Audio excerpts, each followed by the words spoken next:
I suddenly decided to go meet my girlfriend at her parents' house. But when I arrived, I was shocked to see that a party was going on, and my girlfriend was enjoying herself, hand in hand with her ex. When she noticed me, she shouted, "What are you doing here?" I was holding an envelope. I handed it to her without saying a single word, then turned around and left.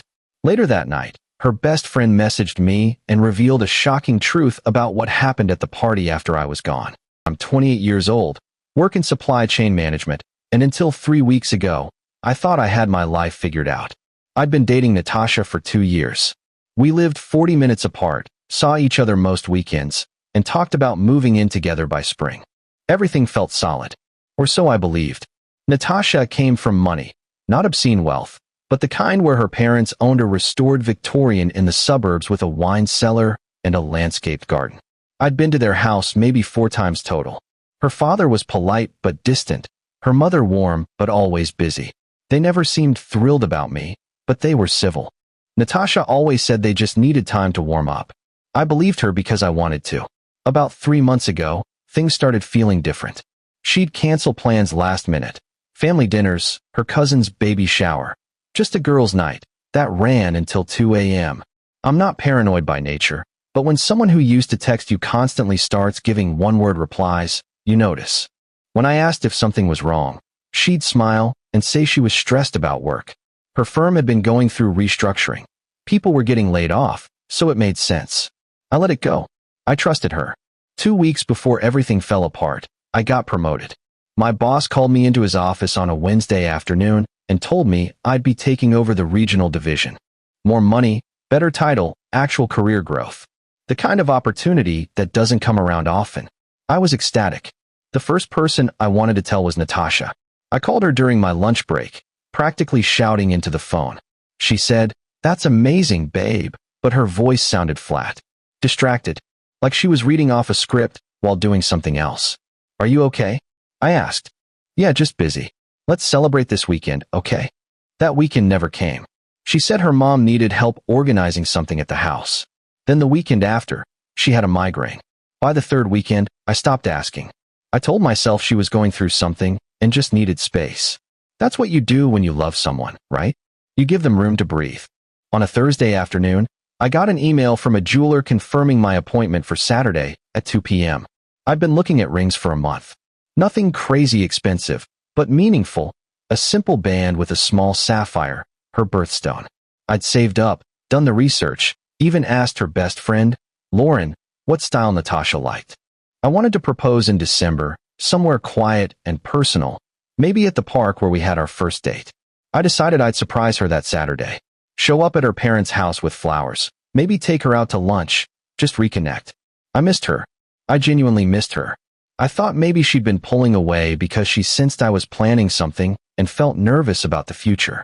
I wanted to reassure her that whatever she was worried about, we could work through it together. Saturday came. I canceled the jeweler appointment. I'd reschedule for next week. I bought a bouquet of tulips, her favorite, from the flower shop near my apartment. The woman who worked there tied them with a white ribbon and told me I was a lucky guy. I bought 2 tickets to a concert Natasha had been talking about for months. Some indie band she loved was playing in January. I put them in a simple envelope. I thought it'd be a nice gesture, something to look forward to together, proof that I was paying attention. When I pulled up to her parents' house just after noon, I noticed cars lining the street. Lots of them. BMW sedans, a Tesla, a vintage Jaguar that probably cost more than my annual salary. My stomach tightened. I parked a block away and walked up the driveway. Music was playing, not loud, but audible through the windows. Laughter carried on the breeze. I hadn't been invited to anything. Natasha hadn't mentioned a party. I walked around to the side gate, which was slightly open. The backyard was full of people. Maybe 30 or 40 guests, all dressed casually but nice. Sundresses, linen blazers, cocktail attire. There were string lights hung between trees, a long table with appetizers, shrimp cocktail, fancy cheeses, a small bar setup with a bartender in a vest. It looked like a garden party. The kind you plan weeks in advance. The kind you send invitations for. And there, near the back patio, I saw her. Natasha was standing next to a guy I recognized from photos she'd shown me once, a long time ago. His name was Troy, her ex-boyfriend from college. They dated for 3 years before breaking up when he moved to California for work. She told me it ended amicably, that they barely talked anymore, that it was ancient history. I'd never felt threatened by him because she made it sound like a closed chapter. They were holding hands. Not casually. Not like old friends greeting each other. Their fingers were interlaced, the way couples do when they're comfortable with each other. He was leaning in, whispering something in her ear. She laughed, that bright, genuine laugh I hadn't heard in months, and tilted her head against his shoulder. Her mother stood a few feet away, smiling at them like she was watching a scene from a romantic movie. Her father was talking to another couple, but kept glancing over at Natasha and Troy with obvious approval. I stood there frozen, hidden partially behind a hedge near the fence, trying to process what I was seeing. My brain couldn't catch up. I'd driven 40 minutes with flowers and concert tickets, expecting to surprise my girlfriend, and instead I was watching her be intimate with someone else at a party I didn't know existed. Then she turned her head. Our eyes met. Her face went white. For a split second, she looked genuinely terrified. Then her expression shifted into something defensive, almost angry, like I'd done something wrong by being there. She dropped Troy's hand and started walking toward me quickly, her heels clicking against the stone pathway. "What are you doing here?" she said loudly. People nearby stopped talking. Heads turned. I could feel their eyes on me. Troy looked confused, glancing between Natasha and me like he was trying to solve a puzzle. I didn't say anything. I just stood there, holding the tulips in one hand and the envelope in the other. She stopped a few feet away from me, arms crossed over her chest. "I asked you a question," she said, quieter now, but still sharp. "Why are you here?" I looked past her at Troy, who was watching us with his hands in his pockets. Then at her mother, who had her hand over her mouth, eyes wide. Then back at Natasha. Her jaw was tight. She looked cornered. I held out the envelope. She didn't take it at first, just stared at it like it might explode. "What is that?" she asked. I still didn't speak. I pushed it toward her until she finally grabbed it. Her fingers brushed against mine for a second, and I pulled my hand back like I'd touched something hot. Then I turned around and walked back down the driveway. My legs felt like they weren't attached to my body. "Wait," she called after me, but I didn't stop. I got in my car, tossed the tulips onto the passenger seat, and drove home. My hands were shaking so badly I had to pull over twice. The first time was at a red light where I just sat there even after it turned green, staring at the steering wheel until someone honked behind me. The second time was in a grocery store parking lot where I sat for 20 minutes, staring at nothing, trying to remember how to breathe properly. That night, around 11 p.m., my phone buzzed. It was Lauren, Natasha's best friend. We'd always gotten along. She was straightforward, funny, didn't sugarcoat things or play games. She'd told me once that I was the best boyfriend Natasha had ever had, which at the time made me feel good. Now it felt like a cruel joke. The message said, "Can I call you?" I didn't want to talk to anyone, but something in my gut told me to answer. I typed back, "Sure." She called within seconds. "Hey," she said softly. "I'm so sorry." "For what?" "For not telling you sooner." She paused, and I could hear voices in the background. "I was at the party. I saw what happened. After you left, everything exploded." I sat up straighter on my couch. "What do you mean?" She opened the envelope in front of everyone.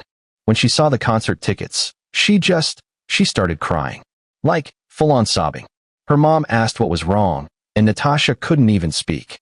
She just held the tickets and cried. Her dad looked furious. Troy looked confused. It was a mess. What did she say? Eventually she said she didn't know what she was doing, that she'd made a huge mistake. Her mom tried to calm her down, but Natasha just kept saying, "I ruined everything," over and over. "What mistake?" I asked, even though part of me didn't want to know. Lauren hesitated. I could hear her moving, probably going somewhere more private. "Troy came back into town a month ago. He reached out to her, said he wanted to reconnect. At first it was just coffee, catch up, whatever. Innocent stuff. But then he told her he regretted leaving, that moving to California was the biggest mistake of his life, that he'd always loved her, and he wanted to try again." My chest felt tight, and she didn't tell me. No, she didn't. Her parents were thrilled. They always loved Troy. They thought he was perfect for her. Same background, same social circle, same everything. They started pressuring her, saying you were nice, but not the right fit for their family. That Troy was more stable, more established, that he understood their world better. So she just what? Started seeing him again? Not exactly. She didn't cheat on you. Not physically, at least. I asked her directly because I needed to know. She swore nothing physical happened. But emotionally? Yeah. She was having long phone calls with him, meeting him for coffee. Her parents kept inviting him to things. She got caught up in this fantasy of going back to something familiar. I felt sick. And today's party? Her parents planned it. They called it a garden party, but really it was a way to reintroduce Troy and Natasha to their social circle. Like they were already back together. Like you didn't exist. Natasha knew about it for 2 weeks. She agreed to come. She told me she was planning to break up with you this week, that she just didn't know how to do it. The words hit me like a physical blow. She was going to break up with me. Yeah, but seeing you show up like that, with flowers and those tickets, I think it broke something in her. She realized what she was throwing away. Troy left the party, by the way. He was pissed. Told Natasha he wasn't going to be anyone's backup plan and that she needed to figure out what she wanted. Good for him. Her dad started yelling at her after you left. Said she embarrassed them in front of their friends. That she needed to make a decision. Natasha locked herself in the bathroom. I had to go in and calm her down. She kept saying she cared about you, that she didn't mean for it to happen like this, but she didn't know what she wanted anymore. Did she send you to tell me this? No.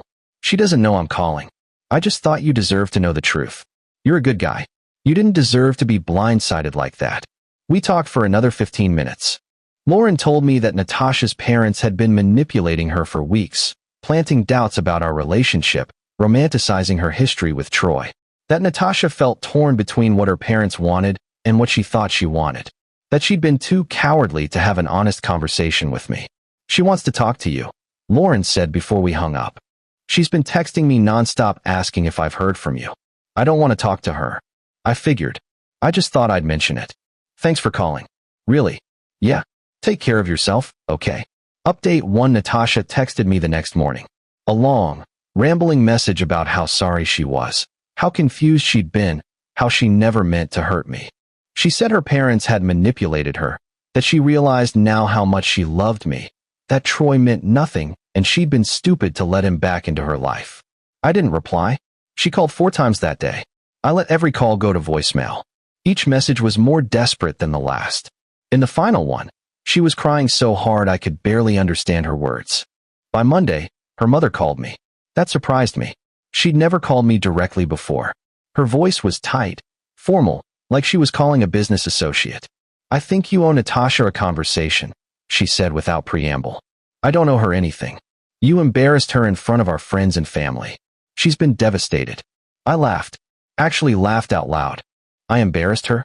You showed up uninvited to a private event. To visit my girlfriend. At her parents' house. Where apparently everyone knew about a party except me. Where my girlfriend was holding hands with her ex while we were still together. She went quiet for a moment. That's not. It's more complicated than that. Is it? Because from where I stood, it looked pretty simple. Your daughter held hands with her ex in front of a crowd while we were still together. And you stood there smiling like you were watching your dream come true. Troy is a good man from a good family. And I'm what? Not good enough. You know what? You're right. I'm not good enough for someone who doesn't have the guts to break up with me before moving on. So yeah, I guess we agree on something. I hung up. Blocked her number. Blocked Natasha's too. Then I blocked Natasha on every social media platform I could think of. Lauren checked in on me a few days later. She told me Natasha and Troy weren't speaking. That her parents were furious with her for ruining everything and making them look bad in front of their friends. That Natasha had been crying for days, refusing to leave her apartment, calling in sick to work. I think she really does regret it, Lauren said carefully. Good, I replied. She should. That's fair. Is she expecting me to forgive her? To take her back? I don't know what she's expecting. I think she's just miserable. That's not my problem anymore. Lauren was quiet for a second. You're right. It's not. I'm sorry I brought it up. No. I appreciate you keeping me in the loop. I'm done. I can't be with someone who needed to lose me to realize what she had. I get it. For what it's worth, I told her she screwed up the best thing she had going. That made me feel slightly better. At least someone in her life was being honest with her. Update 2. 3 weeks later, I went to the jeweler and canceled the ring order. The woman who helped me looked sad when I explained what happened. She gave me back most of my deposit. I used the money to book a solo trip to Montana. I'd always wanted to go hiking there, see the mountains, disconnect from everything. I spent 5 days in Glacier National Park, hiking trails, not thinking about anything except where to put my feet next. I watched the sunrise from a ridge on my 3rd day there, just me and the mountains and the cold morning air.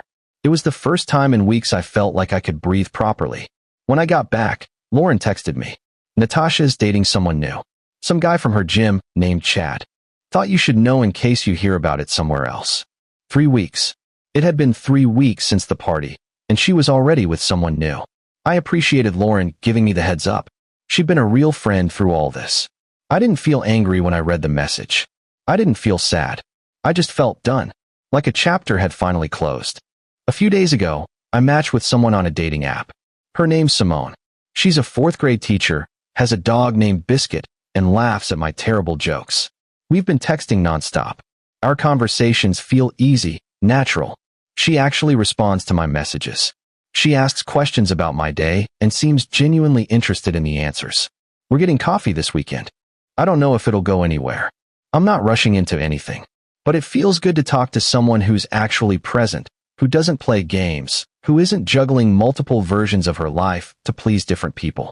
I haven't thought about Natasha in days. And when I do, I don't miss her. I miss the person I thought she was. But that person probably never existed.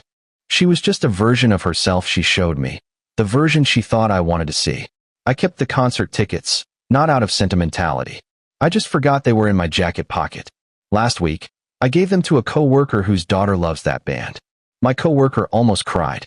Said I'd made her daughter's year, that tickets had been sold out for months. That felt better than any closure I could have gotten from Natasha. I don't know what she's doing now. I don't care. Lauren stopped updating me, which I appreciated. Whatever Natasha's going through, whatever choices she's making, that's not my problem anymore. The tulips died in my car. I forgot about them for 3 days. When I finally remembered, they were wilted and brown, the white ribbons stained. I threw them in a dumpster behind my apartment and didn't think twice about it. Sometimes I think about that moment in her parents' backyard, standing there with flowers and concert tickets while she held hands with someone else. How small I felt. How stupid. But then I remember that I showed up with love and intention, ready to invest in our future, while she was already planning her exit. I didn't do anything wrong. I just loved someone who wasn't brave enough to love me back the way I deserved. That's on her, not me.